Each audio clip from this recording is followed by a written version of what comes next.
नमस्कार दोस्तों, पायस एस्ट्रो में आपका स्वागत है। ज्योतिष में सूर्य को पिता का स्वरूप माना गया है, सभी ग्रहों का राजा कहा गया है। इसके चारों तरफ सभी ग्रह घूमते हैं। सूर्य नौकरी, पेशा, सामाजिक प्रतिष्ठा, आत्मसम्मान व मान सम्मान आदि का कारक है। यदि कुंडली में सूर्य की स्थिति मजबूत है तो ऐसी स्थिति में वह आपको प्रधानमंत्री तक बना सकता है। सूर्य प्रशासनिक कार्यों में आपको सफलता दिलाता है, सरकार से आपकी पूरी मदद कराता है। सरकारी नौकरी का कारक भी सूर्य ही है। इसीलिए यदि कुंडली में सूर्य की स्थिति अच्छी नहीं है तो आपको सरकारी नौकरी में दिक्कत हो सकती है। यदि कुंडली में सूर्य की स्थिति मजबूत है तो किसी भी तरह की नौकरी आपको आसानी से मिल जाएगी, अन्यथा आपको परेशानियों का सामना करना पड़ेगा।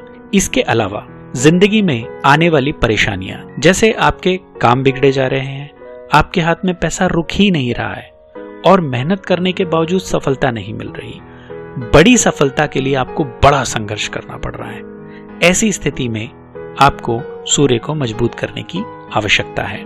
सूर्य आत्मा का कारक है। आत्मा किसी मकान के नींव की तरह है। यदि नींव कमजोर तो पूरा मकान कमजोर है। सूर्य आत्मबल है, आपको अंदर से लड़ने की ताकत देता है। लेकिन यदि सूर्य कमजोर है तो लड़ने की ताकत खत्म, साहस खत्म, आप कमजोर हो जाएंगे और कोई भी आपको दबा देगा। कुछ लोग बचपन से ही साहसी होते हैं, यह सूर्य के कारण ही है। उनमें कुछ भी कर लेने का साहस होता है, कैसी भी परिस्थितियों से वह हार नहीं मानते, और जो हार नहीं मानते वही विजेता होते हैं। विजेता बनने के लिए आपको अपना सूर्य मजबूत करना पड़ेगा। वह सूर्य ही है जो आपको टूटने नहीं देता, थकने नहीं देता और हर समय आपके अंदर एक मोटिवेशनल आग लगाए रखता है। इसीलिए सूर्य का मजबूत होना बहुत जरूरी है। किसी भी तरह की सफलता के लिए देवताओं और दानवों के पिता ऋषि कश्यप द्वारा भगवान राम को दिया गया यह स्तोत्र, जिसे जपने के बाद श्री राम ने भगवान सूर्य को प्रसन्न किया और रावण से युद्ध किया तथा विजय प्राप्त की। हम आज उसी स्तोत्र के बारे में आपको बताने जा रहे हैं। सबसे पहले हम इसका इतिहास जान लेते हैं। आदित्य हृदय स्तोत्र सूर्य का स्तुति मंत्र है। वाल्मीकि रामायण के 6ठे अध्याय यानी 6ठे कांड, जिसे युद्ध कांड कहा जाता है, उसमें इस स्तोत्र का वर्णन है। जब राम जी युद्ध क्षेत्र में खड़े थे उस समय अगस्त ऋषि ने भगवान को सूर्य देव की स्तुति करने की सलाह दी और यह मंत्र बताया। राम जी रावण के विभिन्न योद्धाओं से लड़ते लड़ते थक गए थे और ऐसी स्थिति में उनका रावण से युद्ध करना मुश्किल सा प्रतीत हो रहा था। तब अगस्त ऋषि ने भगवान सूर्य की उपासना करने की शिक्षा दी। भगवान राम ने सूर्य भगवान को प्रसन्न किया, उनका आत्मबल फिर से जागृत हो गया, उनकी थकान समाप्त हो गई और उन्होंने रावण से युद्ध किया, उसका नाश कर दिया। यह स्तोत्र हनुमान जी का भी प्रिय है क्योंकि हनुमान जी सूर्य के शिष्य थे। आदित्य हृदय स्तोत्र के बारे में थोड़ी सी और जानकारी आपको दे देते हैं। आदित्य हृदय स्तोत्र के कुल 30 श्लोक हैं, जिन्हें 6 भागों में बांटा गया है। पहला और दूसरा श्लोक ऋषि अगस्त का राम जी के पास आना बताता है। तीसरे से 5वें श्लोक तक अगस्त ऋषि द्वारा आदित्य हृदय स्तोत्र की महानता के महत्व को समझाया गया है। इसके बाद 6ठे से लेकर और 15वें श्लोक तक सूर्य के नाम, ब्रह्मांड की उत्पत्ति आदि का वर्णन किया गया है। 16 से 20 श्लोक तक सूर्य के मंत्रों का जाप है। श्लोक 21 से 24 तक आदित्य यानी भगवान सूर्य को नमन किया गया है। श्लोक 25 से लेकर 30 तक इस स्तोत्र को पढ़ने से प्राप्त होने वाले फल तथा विधि व भगवान राम का रण क्षेत्र में आशीर्वाद लेने के बाद जाना बताया गया है। आदित्य हृदय स्तोत्र का पाठ किन लोगों को करना चाहिए?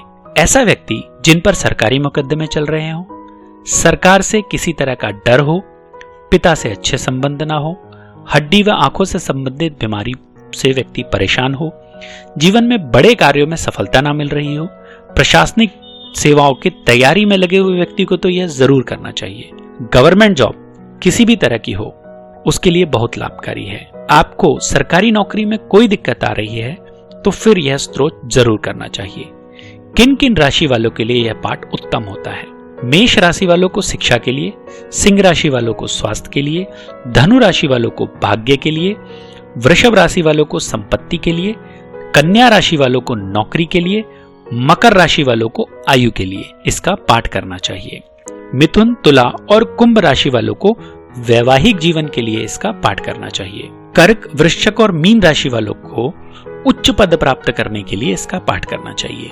साथ ही यदि कुंडली में सूर्य दूसरे, तीसरे, चौथे, छठे, सातवें, आठवें अथवा 12वें स्थान पर हो तो ऐसी स्थिति में भी इसका पाठ करना शुभ होता है। आदित्य हृदय स्तोत्र का पाठ करने के कुछ नियम हैं, जो इस प्रकार हैं। रविवार के दिन सुबह स्नान आदि से निवृत्त होकर तांबे अथवा कांसे के लोटे में जल भरकर भगवान सूर्य को अर्घ देना चाहिए। अर्घ देते समय गायत्री मंत्र का पाठ करना चाहिए, अर्थात गायत्री मंत्र जपना चाहिए। तत्पश्चात सूर्य के समक्ष खड़े होकर वहीं हाथ जोड़कर इस स्तोत्र का पाठ करना चाहिए। यदि संभव हो सके तो आप इसे बोलकर करें, और अगर संभव न हो तो ऐसी स्थिति में आप इसे अपने मोबाइल पर या स्पीकर पर बजा लें। यदि इसे रोज करना संभव न हो तो केवल रविवार वाले दिन आप इसे कर सकते हैं। जिस दिन आप यह स्तोत्र पढ़ें, अर्थात रविवार वाले दिन खास तौर पर मांस, मदिरा और तेल का प्रयोग नहीं करना, तेल नहीं लगाना है। संभव हो तो सूर्यास्त के बाद नमक का सेवन भी नहीं करना है। कुछ ही दिनों में यह स्तोत्र आपको बड़ा फल देगा। यदि आपको स्तोत्र के बारे में नहीं पता है तो हमने इसकी एक वीडियो नीचे दी हुई है। आप इसे घर में सुबह सुबह 3 से 4 बार बजाएंगे तो सारी नेगेटिव एनर्जी आपके घर की दूर हो जाएगी और घर में सुख संपदा तथा खुशियां आ जाएंगी। सरकारी नौकरी वालों को यह स्तोत्र नियमित रूप से सुनना चाहिए, और यदि आपको किसी तरह की नौकरी चाहिए तो ऐसी स्थिति में भी आप उस स्तोत्र को सुन सकते हैं। धन्यवाद दोस्तों, हम इसी तरह काम की जानकारी लाते रहेंगे।